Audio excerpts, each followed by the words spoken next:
Hi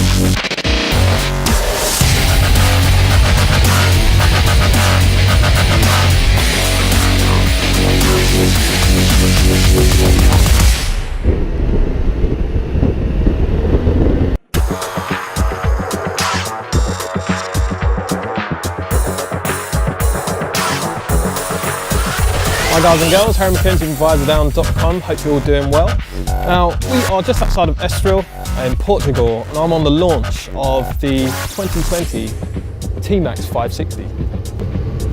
So, a little bit about the TMAX then. So, the TMAX in reality is kind of the Lotus Colton of maxi scooters. This is the 7th generation in front of me. Yamaha sold a boatload of these bikes since 2001 during its inception. This is an A2 friendly bike. The bike you see specifically in front of me and the bike that we've been riding today is actually the TMAX TMAX. So it's got a few extra goodies on it, but let's start with the standard one. So the standard one comes in £10,199.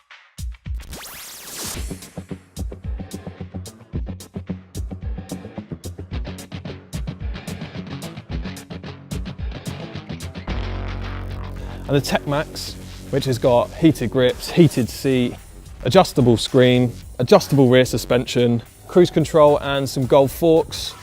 That comes in at about £11,600. Okay, so that's a little bit about the TMAX, but what's new on the TMAX in general? So if you're looking at the front, it pretty much looks identical to the 6th generation and you're not wrong.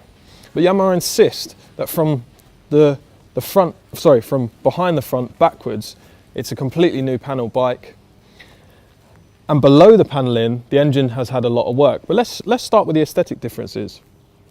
So you've got LED front and rear lights, daytime running lights, blade LED blinkers at the front, which have been redesigned, a T-shaped tail light, and also under the seat, you've got a bit more storage. You can fit one full face helmet or you can fit 2 open face helmets. So those are the differences. This is the bike I've been riding. It's a bit mucky because it's been wet, it's been windy, it's been sunny. We've kind of had it all, which makes a great review. So I can actually I can give my 2 cents of how this bike actually behaves and performs on the road and in real world conditions, which is what this bike's designed for. Commuters and everyday riders. And that's why it's so popular in Europe. So the engine's bore has, well, firstly, let me start off. The engine has more power, has slightly more power.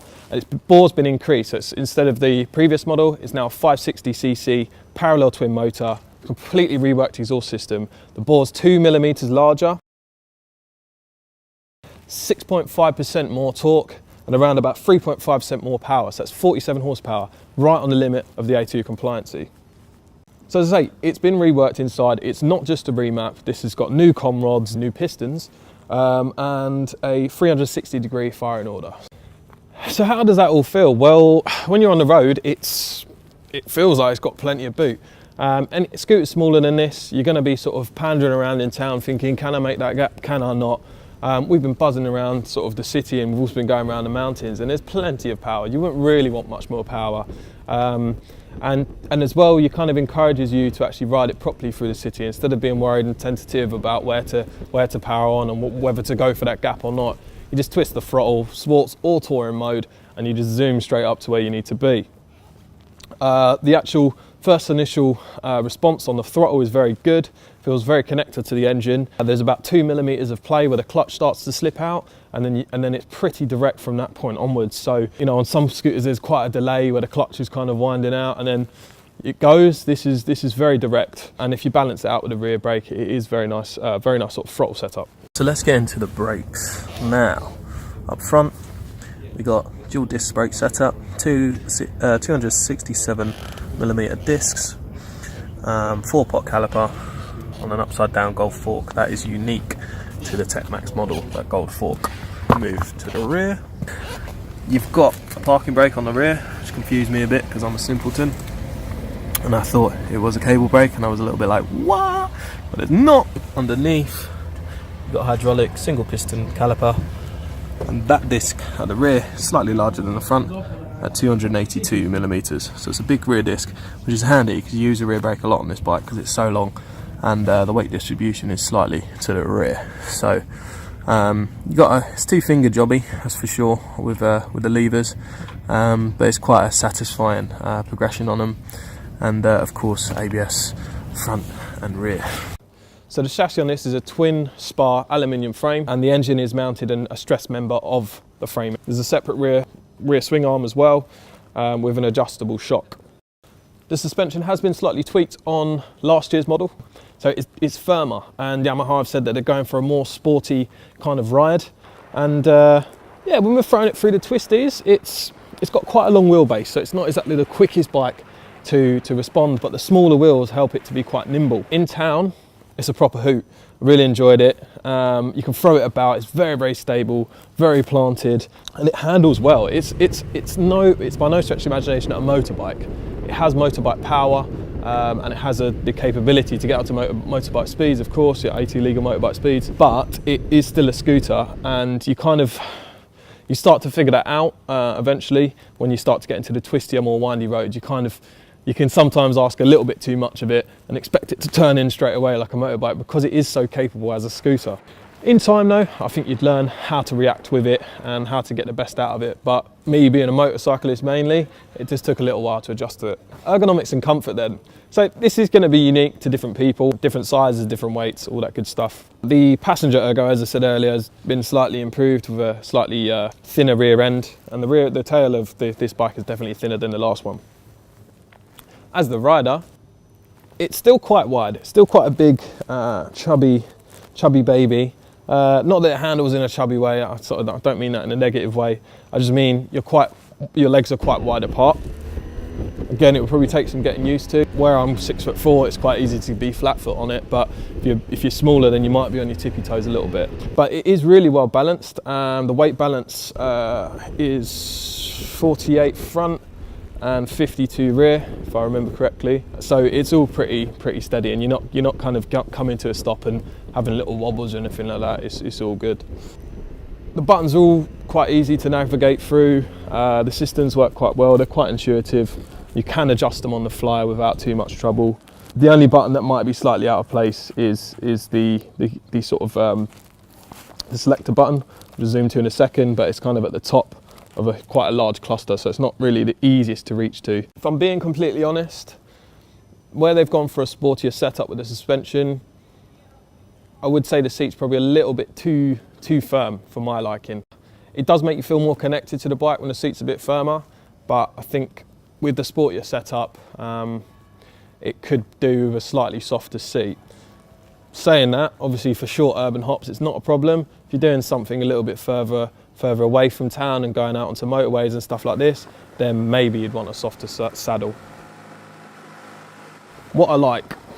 Well, just the ease of it. Some people that ride motorbikes are going to be like, it doesn't have gears, I'm not into it, I don't feel part of the ride.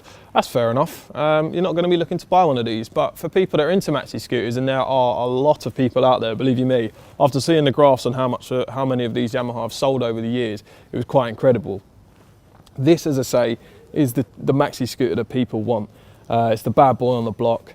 It's got all the bells and whistles that you need, especially the TMAX version. And I can see why people like it, because the throttle connection feels spot on, to be honest. I've not felt a scooter that's felt that good in a long time. Everything just works well. You're getting you're getting a lot for the money. It is a lot of money, as I say, but I feel like you're getting value for money, and you could ride this day in, day out. What I love is just the tech features of it. So the heated grips that come straight on it, the heated seat, because believe you me, it has been pissing it down today and it's been pretty chilly at times.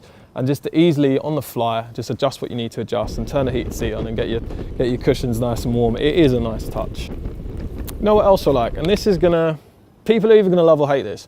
I like the old school dash. I like the needles that are I don't know why, and it's just one of those things. I just like something a little bit old school in a way, and they look nice and they're all blue and white, and they look premium.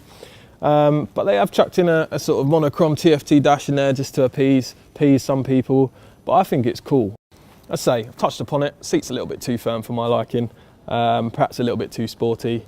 Maybe I've got a bony butt, who knows. But yeah, that could definitely be changed. Other than that, it's quite hard to pick holes in it. It's just a very well put together bike. So really, it's mainly the seat. There's no other kind of practical issues with it.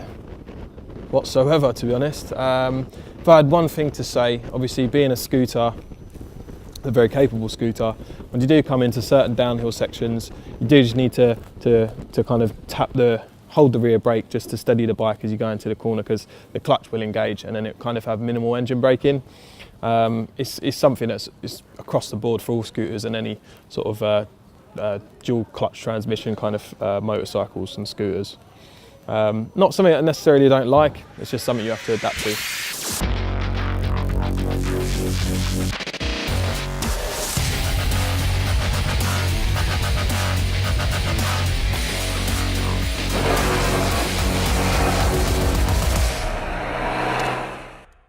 All right, so my final verdict. So this kind of scooter, this maxi scooter, with this level of power, it's going to appeal to a very specific market.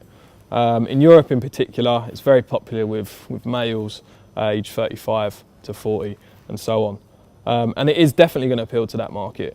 But I've heard that around the world, it is a very popular motorcycle. For whatever reason, people love the TMAX.